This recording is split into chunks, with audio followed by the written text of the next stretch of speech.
Hi Minao, Genki desu ka? Bienvenue sur cette nouvelle vidéo sur les shoujo animés fantastiques fantasy à absolument voir. Je tiens à préciser que ce montage vidéo m'a vraiment pris beaucoup de temps, alors si vous aimez la vidéo, n'hésitez pas à la liker et à vous abonner à la chaîne.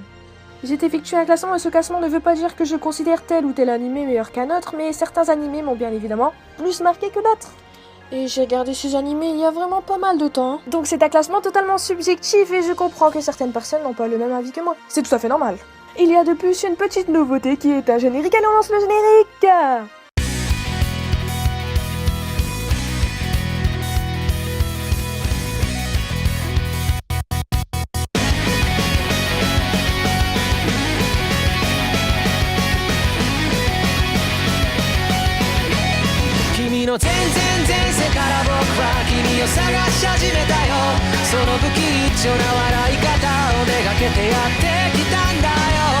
Commençons en 10ème position avec Shugokara, un animé de 127 épisodes. Et ouais, ça fait long, car le développement de l'intrigue est vraiment long. Mais cet animé vaut vraiment le coup car il nous offre une très belle romance, de la comédie et de l'action. Et traite aussi de sujets sérieux tels que la psychologie. L'histoire tourne autour de Hamu, une fille très populaire au collège et auprès de sa famille parce qu'elle se donne un air de fille classe et inaccessible. Toutefois, sa réelle personnalité est l'opposé total de ce qu'elle laisse paraître, car elle veut préserver une image qui lui a été donnée et elle en souffre même en secret. Elle fera alors un vœu. Elle implorera son ange gardien de l'aider à être elle-même. Et elle constatera avec très grande surprise le lendemain la naissance de 3 œufs. Elle se retrouvera alors impliquée malgré elle avec les gardiens, un espèce de conseil des étudiants, puisqu'un des membres Tadase, le prince de l'école, encore un personnage cliché des shoujo manga, a repéré dans son sac les œufs, malgré une distance de plus de 300 mètres et une très grande foule. La naissance de ces œufs sera un bouleversement total pour la vie d'Hamu, puisqu'elle sera forcée à rentrer dans le conseil des étudiants et en plus elle se fera des ennemis. Je vous laisse regarder l'anime pour savoir ce que sont ces œufs, puisque c'est toute l'intrigue de l'anime. Cet anime nous offre des personnages secondaires adorables et aussi une très belle romance, donc je vous le conseille, mais personnellement j'ai préféré le manga. Et en 9ème position,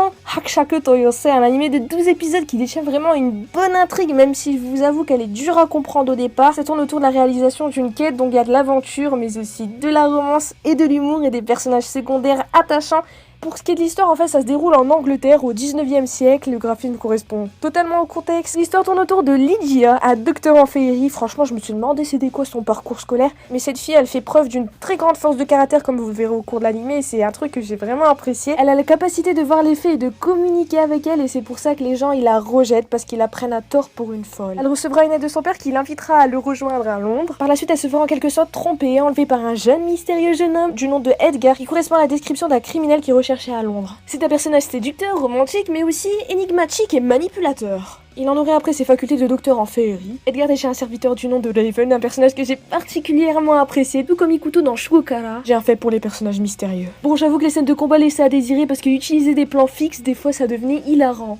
Et en 8ème position, Soredemo Sekai wa l'anime est vraiment génial, le graphisme est nickel, il nous offre une très belle comédie romantique. Avec de l'action et du suspense et des retournements de situation et un humour présent que j'ai beaucoup apprécié. C'est un anime où on suit vraiment l'évolution d'état d'esprit d'un personnage et le développement d'une magnifique relation. L'histoire se déroule au sein d'un monde que le roi du soleil a conquis en uniquement 3 jours et a apporté la paix et relancé l'économie. L'héroïne s'appelle Nikki, c'est la 4e princesse du royaume de la pluie. C'est un garçon manqué, une bonne vivante, énergique et très forte. Elle a la capacité d'invoquer le vent et la pluie en chantant et pourtant c'est pas une casserole. Elle devra se rendre au royaume du soleil pour y épouser le roi parce qu'elle a été sélectionnée parmi ses sœurs puisque c'est la plus belle et la plus douée. Mais en fait c'est juste parce qu'elle a perdu à pierre feuille papier ciseaux. Mais le roi a vraiment mauvaise réputation puisque beaucoup de rumeurs courent après lui, comme quoi ça serait un roi maléfique. Alors que lorsque Nikki se rendra comme convenu à la rencontre de Livius, le roi du pays du soleil, elle découvrira que sa réelle identité est loin des rumeurs et même surprenante. Et c'est à partir de là que l'aventure commence avec plein de péripéties et d'une héroïne qui apprendra à un roi la beauté du monde qu'il a conquis sans jamais l'avoir admiré. Et en 7ème position,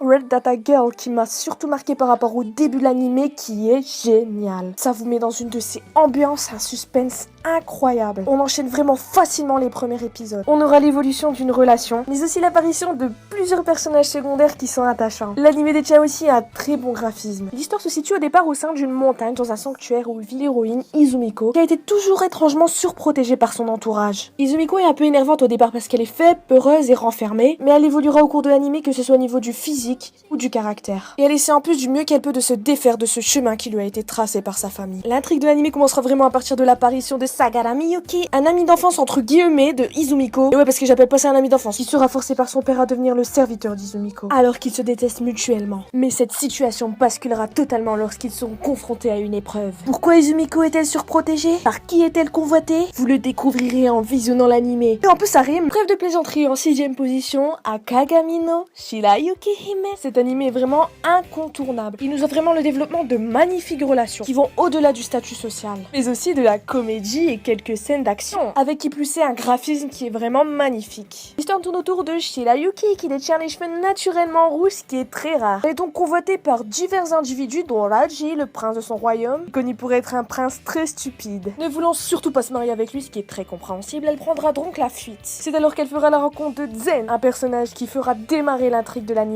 Celui-ci sera au départ méfiant vis-à-vis de Shirayuki, mais après avoir découvert la force de caractère et l'honnêteté de Shirayuki, une très belle relation se développera. Mais c'est lorsque Shirayuki découvrira la réelle identité de Zen que cet anime commencera réellement, avec l'apparition des personnages secondaires vraiment attachants et le développement de magnifiques relations. Par contre, il y a un truc, je me suis demandé par rapport au titre de l'anime. Shirayuki, ça veut dire Blanche-Neige en japonais. Ça, c'est la sorcière, ok, en plus c'est un mec.